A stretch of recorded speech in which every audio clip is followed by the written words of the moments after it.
Hello friends, welcome to our channel superman classes. आज हम digestion system पढ़ेंगे। Human body का मतलब मानव शरीर का हम डाइजेशन सिस्टम पढ़ेंगे। बहुत ही इंपॉर्टेंट है और बहुत ही इजी वे में, बहुत ही अच्छे वे में मैं आपको पढ़ाऊँगा।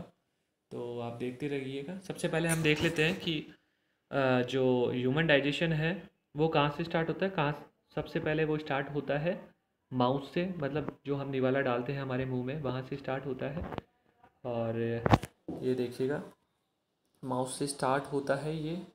फिर ये जो फूड पाइप है, एसोफेगस जो है ये वाला, फिर देखिएगा, फिर जो स्टोमक में जाता है, स्टोमक में भी जो एंजाइम्स होते हैं उनकी मदद से ये आगे जाता है। आगे जाते हुए पल्विक वॉल्व से डिओडेनम में जाता है। डिओडेनम में क्या होता है, जो लीवर बाइल जूस बनता है और पेनक्रियास में पेनक्रियाटिक जूस बनता है, वो मिलके स्मॉल इंस्टेंटाइन में जाता है। स्मॉल इंस्टेंटाइन में क्या होता है, वहाँ पे जो भी हमारे न्यूट्रिशंस होते हैं वो सब एब्जॉर्ब हो जाते हैं फूड के।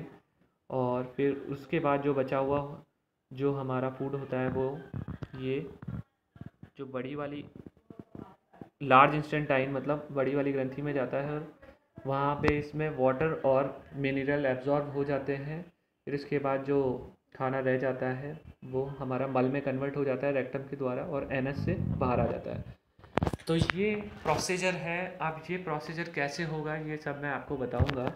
उससे पहले मैं आपको बता देता हूँ कि 5 टाइप्स के डाइजेशन सिस्टम होते हैं, 5 स्टेप्स होती हैं इसमें टोटल। और वो कौन कौन सी स्टेप्स हैं वो हम देख लेते हैं। तो आइए हम वो स्टेप्स देखते हैं। पहले 5 स्टेप्स। तो ये देखिए, 5 टोटल स्टेप्स हैं।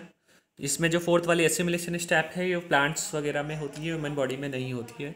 तो सबसे पहले क्या होता है, इंजेशन मतलब खाने को अंदर लेना। Entering of food mouth cavity और oral cavity. Digestion of food firstly begin here. सबसे पहले जो डाइजेशन होता है वो हमारा इंजेशन से ही होता है। डाइजेशन सेकंड है, digestion begins in mouth cavity है, जो हमारा मुंह है, माउथ कैविटी और बकल कैविटी, वहीं से डाइजेशन स्टार्ट होता है। थर्ड है हमारा एब्जॉर्प्शन। एब्जॉर्प्शन कहाँ होता है, एब्जॉर्प्शन स्मॉल इंस्टेंटाइन में होता है। और यहाँ पे जो हमारा फूड होता है वो एब्जॉर्ब हो जाता है, सारे न्यूट्रिएंट्स वगैरह सब एब्जॉर्ब होके ब्लड में चले जाते हैं। फोर्थ है एसिमिलेशन, ब्लड से एनर्जी का बनना। एसिमिलेशन में क्या होता है, ब्लड से एनर्जी का बनना, और ये किससे बनता है, माइटोकॉन्ड्रिया से होता है। माइटोकॉन्ड्रिया को ही पावर हाउस ऑफ बॉडी कहते हैं, और ये प्लांट्स में होता है। फिफ्थ होता है एक्सक्रीशन, मतलब कि जो हमारा जो वेस्टेज ऑफ फूड है उसका बाहर जाना बॉडी से। Unwanted food goes out of the body, मतलब इससे हमारा जो फूड है वो बाहर निकल जाता है, जो वेस्टेज फूड है। ठीक है, ये हमने देख लिया। 5 पार्ट्स हैं, ingestion, digestion, absorption, assimilation, excretion. ये इससे भी क्वेश्चन पूछ लेता है, तो आप ध्यान रखिएगा। आपको इसमें मेन ध्यान ये रखना है कि डाइजेशन कहाँ से स्टार्ट होता है।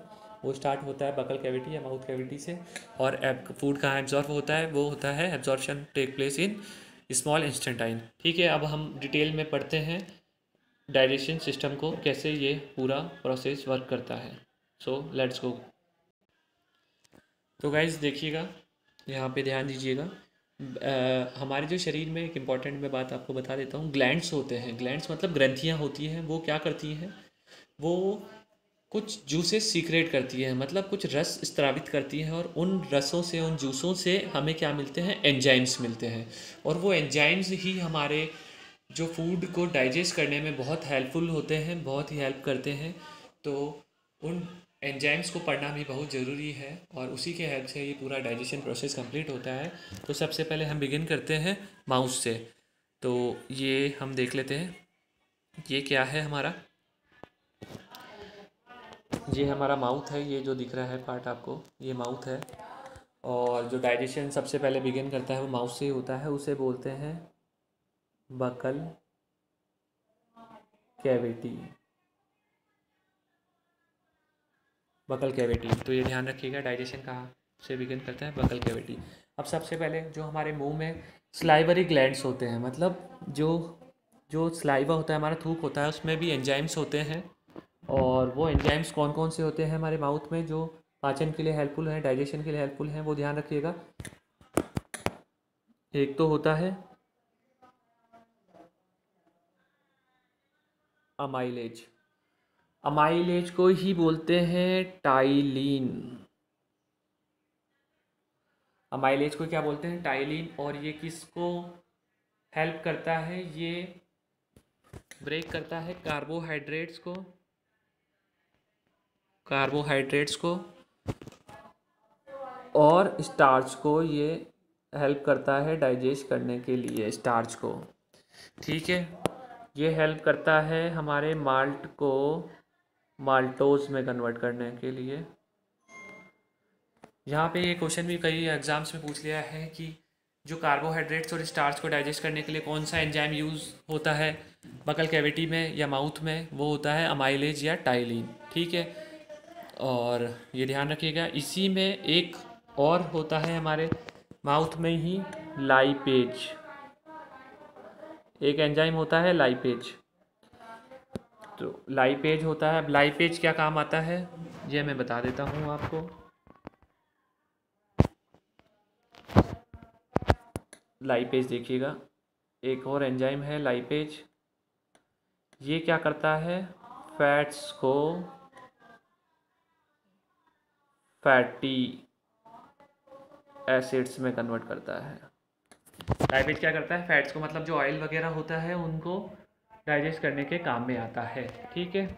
अब ये जो फूड होता है हमारा, जो माउथ है, माउथ से सलाइवा से मिक्स होता है। और जो हमारा सलाइवा होता है ये भी ध्यान रखिएगा,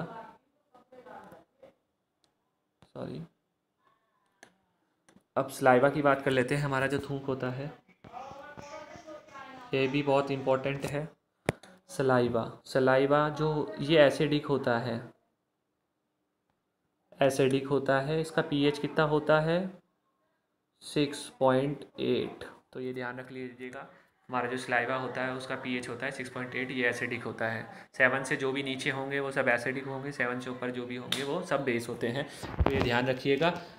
अब नेक्स्ट चलते हैं। हमारा जो फूड आगे पास करेगा इसे बोलेंगे, ये जो दिख रहा है आपको, इसे बोलेंगे ओसोफेगस।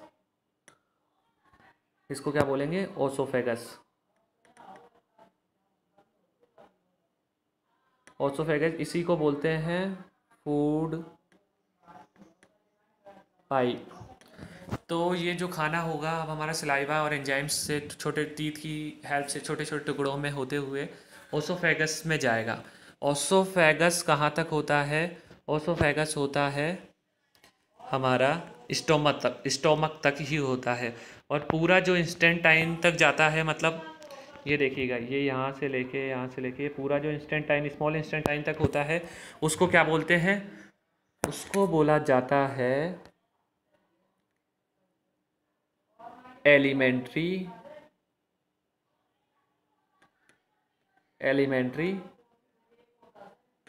कैनाल। एलिमेंट्री कैनाल कितना लंबा होता है मानव शरीर में?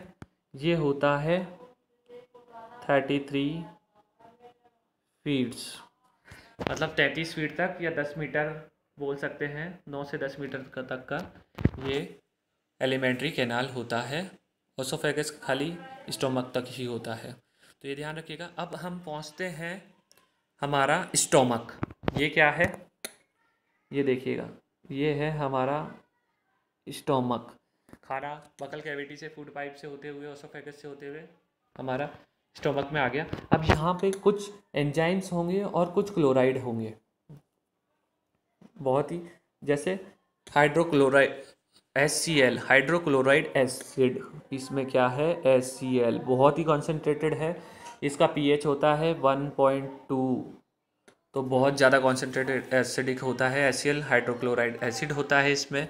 और इसमें एंजाइम कौन से होते हैं ये बहुत ध्यान रखिएगा, बहुत इम्पोर्टेंट है।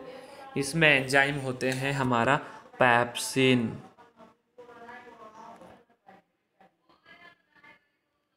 अब पैप्सिन क्या करता है? ये प्रोटीन्स को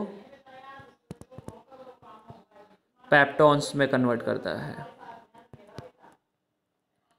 प्रोटीन को पेप्टॉन्स में कन्वर्ट करता है, ये ध्यान रखिएगा। स्टोमक में HCl होता है और पेप्सिन एंजाइम होता है। एक एंजाइम और होता है, ये भी इम्पोर्टेंट है, रेनिन। रेनिन होता है। रेनिन क्या करता है? रेनिन भी जो मिल्क प्रोटीन होता है, मिल्क प्रोटीन को डाइजेस्ट करने के हेल्प करता है, और ये जो 10 साल के अंडर बिलो 10 ईयर्स के जो बच्चे होते हैं उन्हीं में पाया जाता है। तो ये ध्यान रखिएगा आप। तो ये आपको आई होप समझ में आया होगा यहाँ से।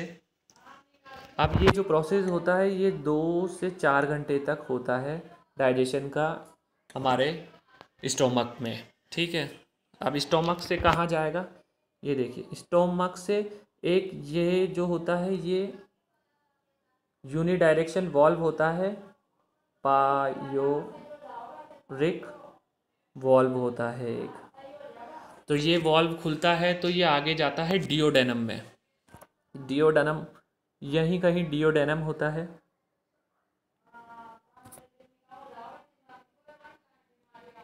तो ये देखिएगा, ये पाइलोरिक वॉल्व मैंने यहाँ पे बताया था, ये खुलेगा तो यहाँ पे डिओडेनम है एक, डिओडेनम, डिओडेनम है। अब डिओडेनम में ये जो फूड गया है इसको क्या बोलेंगे, यहाँ से जो बन के आगे फूड गया है यहाँ पे डिओडेनम में, इस फूड को जो ये यहाँ से जा रहा है इस फूड को हम बोलते हैं काइम। ये जो डिओडेनम में है इसको काइम बोलते हैं, काइम। ठीक है, डिओडेनम में काइम आ गया। अब इसके नेक्स्ट चलते हैं हम। हमने कहाँ तक पढ़ लिया, यहाँ तक हमने पढ़ लिया। डिओडेनम है। अब डिओडेनम में क्या होगा, ये हमारा पोर्शन है लीवर, ये हमारे बोलते हैं गॉल ब्लैडर। तो लीवर में क्या होता है, गॉल ब्लैडर होता है, और गॉल ब्लैडर से क्या होता है, कुछ जूस सीक्रेट होते हैं। ये लीवर हमारा सबसे बड़ा ग्लैंड है, ये आप ध्यान रखिएगा। लीवर के बारे में हम और बात कर लेते हैं। लीवर क्या स्टोर करता है, लीवर ही फैट्स को स्टोर करता है। ठीक है, तो ये ध्यान रखिएगा। और लीवर जो भी हमारे टॉक्सिक जो पदार्थ होते हैं, मतलब विषैले पदार्थ होते हैं, उनको मारने का काम क्या करता है, लीवर ही करता है। तो ठीक है, ये तो बात लीवर की हो गई, और बाकी डिटेल में हम लीवर को बाद में डिस्कस करेंगे। ये गॉल ब्लैडर से लीवर में कुछ जूसेस सीक्रेट होते हैं, ये इनको बोलते हैं बाइल जूसेस, बाइल जूस। और ये है हमारा पैनक्रियास, पैनक्रियास मिक्स ग्लैंड होता है दोस्तों, ये ध्यान रखिएगा, कई एग्जाम में पूछते हैं। मतलब ये एंजाइम भी सीक्रेट करता है और ये हार्मोन भी सीक्रेट करता है। पैनक्रियाज हार्मोन कौन सा बनाता है, इंसुलिन बनाता है। तो यहाँ पे ये क्या करता है पैनक्रियाज, इसमें पैनक्रियाटिक जूसेस होते हैं, पैनक्रियाटिक जूसेस होते हैं, और गॉल ब्लैडर से बाइल जूस होता है। तो पैनक्रियाटिक जूस और बाइल जूस ये जो हमारा काइम आया हुआ है फूड बन के, वो डिओडेनम में यहाँ पे मिक्स हो जाता है। तो यहाँ पे मिक्स हो जाता है, ये देखिएगा, ये इस पे मिक्स हो जाता है। अब पैनक्रियास में भी कुछ एंजाइम्स होते हैं, जैसे हमने स्टोमक में पढ़े थे, तो पैनक्रियास एंजाइम्स के बारे में हम पढ़ लेते हैं। ये देखिए पैनक्रियास में कौन कौन से एंजाइम होंगे, ये पैनक्रियास है, इसमें एक होता है ट्रिप्सिन। ट्रिप्सिन क्या करता है, प्रोटीन्स को कन्वर्ट करता है अमीनो एसिड में, अमीनो एसिड। पैनक्रियास में क्या होता है, ट्रिप्सिन होता है, ट्रिप्सिन प्रोटीन को अमीनो एसिड में कन्वर्ट करता है। प्रोटीन से क्या बनता है, पेप्टोन्स, पेप्टोन्स के बाद अमीनो एसिड में कन्वर्ट कर देता है। और एक और एंजाइम होता है इसमें, वो होता है लाइपेज, जो हमने आगे भी पढ़ा था। ये फैट्स को फैटी एसिड्स में कन्वर्ट करता है, फैट्स को फैटी एसिड में कन्वर्ट करेगा। लाइपेज क्या करेगा, फैट्स को फैटी एसिड में, मतलब ऑयली फूड को ये डाइजेस्ट करता है। तो ठीक है, अब कहाँ तक पढ़ा था हमने, यहाँ से जहाँ तक हमने पढ़ा था ये डिओडेनम है, इसमें गॉल ब्लैडर से बाइल जूस आ गया, बाइल जूस, पैनक्रियाटिक जूस आ गया पैनक्रियास से। ठीक है, अब ये जो लिक्विड है ये हमारा कहाँ जाएगा? स्मॉल इंस्टेंटाइन में। अब ये जो है, ये जो पोर्शन है ये स्मॉल इंस्टेंटाइन है। तो ये देखिएगा आप, ये स्मॉल इंस्टेंटाइन है, मतलब छोटी आंत। स्मॉल इंस्टेंटाइन में क्या होगा? इसमें होता है माल्टोज, सुक्रोज, लैक्टोज और इरिप्सिन। इरिप्सिन ये एंजाइम होते हैं। माल्टोज, सुक्रोज, लैक्टोज ये क्या करते हैं? कार्बोहाइड्रेट्स को डाइजेस्ट करते हैं। और इरिप्सिन, इरिप्सिन जो होता है ये हमारा प्रोटीन को अमीनो एसिड्स में कन्वर्ट करता है। ठीक है। अब और फंक्शन क्या होंगे? अब जी हाँ, स्मॉल इंस्टेंटाइन में एब्जॉर्ब होता है जो भी हमारे न्यूट्रिएंट्स होते हैं फूड में, उस फूड को स्मॉल इंस्टेंटाइन में एब्जॉर्ब कर लेता है, मतलब ये ग्रहण कर लेता है, एब्जॉर्ब कर लेता है। और ये उसके एब्जॉर्ब करने के बाद ये ब्लड में चला जाता है और वहीं से एनर्जी मिलती है और ब्लड जाके लीवर में पहुंचता है। तो ये ध्यान रखिएगा, सारे फूड का जो एब्जॉर्बेशन होता है वो स्मॉल इंस्टेंटाइन में ही होता है। और ये जो इसकी जो वॉल्स होती है, यहाँ पे एक विलई होता है, तो विलई की वजह से ये ब्रेक होता है। और विलई, तो विली की वजह से ही ये अच्छे से एब्जॉर्ब हो पाता है। और बाकी बचा हुआ फूड यहाँ से होते हुए ये हमारा लार्ज इंस्टेंटाइन में चल जाता है। ये जो मैंने मार्क किया है ये इसको बोलते हैं लार्ज इंस्टेंटाइन। ठीक है। तो अब हमारा फूड आ चुका है, हमारा फूड आ गया है लार्ज इंस्टेंटाइन में। ये हो गया हमारा लार्ज इंटेस्टाइन। लार्ज इंस्टेंटाइन में क्या होता है?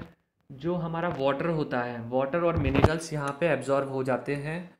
और ये जो रेक्टम होता है, ये रेक्टम, ये रेक्टम होता है, वाटर और मिनरल्स एब्जॉर्ब हो गए और रेक्टम जो हमारा बचा हुआ फूड है उसको मल में कन्वर्ट करता है। ये मल में कन्वर्ट कर देता है। और यहाँ से ये एनस है, एनस से होते हुए ये हमारा जो मल होता है वो बाहर निकल जाता है। अब आपको ये ध्यान रखना होगा, जो फॉल स्मेल होती है, मतलब जो गंदी स्मेल आती है, फॉल स्मेल ऑफ मल, जो हमारा मल होता है वो किसकी वजह से होता है? वो होता है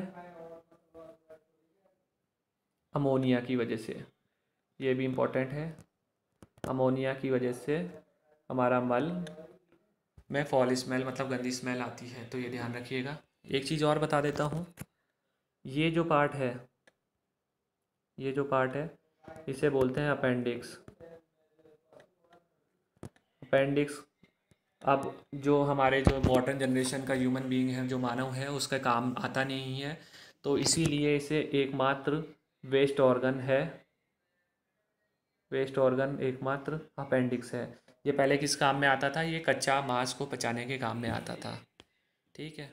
एक चीज़ और बता बता दूं मैं आपको, ये जो पॉइंट है, ये देखिएगा, ये जो पॉइंट है, ये जो बॉर्डर है इसको बोलते हैं सीकम। सीकम एक बॉर्डर होता है स्मॉल इंस्टेंटाइन और लार्ज इंस्टेंटाइन के बीच में। और तो ये ध्यान रखिएगा आप। तो गाइस मैंने पूरा आपको बता दिया है और ये भी डिटेल में मैं आपको बता देता हूँ। ये देखिएगा कुछ पार्ट, ये हमारा लीवर है, ये एसोफेगस है, ये स्टोमक है, ये गॉल ब्लैडर है ग्रीन वाला, ये ड्यूडेनम है जिसके बारे में मैंने आपको बता दिया है, ये स्मॉल इंस्टेंटाइन है, लार्ज इंस्टेंटाइन है, ये साइड वाला इस तरफ पेनक्रियाज है। एक चीज़ और मैं बता देता हूँ आपको, जो सबसे ज़्यादा जो टाइम लगता है, सबसे ज़्यादा टाइम कहाँ लगता है डाइजेशन में? सबसे ज़्यादा टाइम लगता है स्मॉल इंस्टेंटाइन में, सबसे ज़्यादा लार्जेस्ट टाइम इन डाइजेशन कहाँ लगता है? स्मॉल इंस्टेंटाइन में सबसे ज़्यादा टाइम लगता है। तो ये ध्यान रखिएगा आप। और एब्जॉर्प्शन होता है स्मॉल इंस्टेंटाइन में ही। रेक्टम में क्या होता है, रेक्टम में मल बनता है और एनएस से बाहर आ जाता है। ये सारी चीज़ें मैंने आपको बता दी है। और तो ये सारी चीज़ें हैं। आई होप आपको ये अच्छे से समझ में आया होगा। और अगर आपको कोई भी क्वेरीज हैं तो आप मुझे कमेंट में पूछ सकते हैं। अगर आपको ये वीडियो अच्छा लगा हो तो प्लीज़ इसे शेयर करें, लाइक करें और मेरे चैनल को सब्सक्राइब करना ना भूलें। Thank you so much. Have a nice day. Bye bye.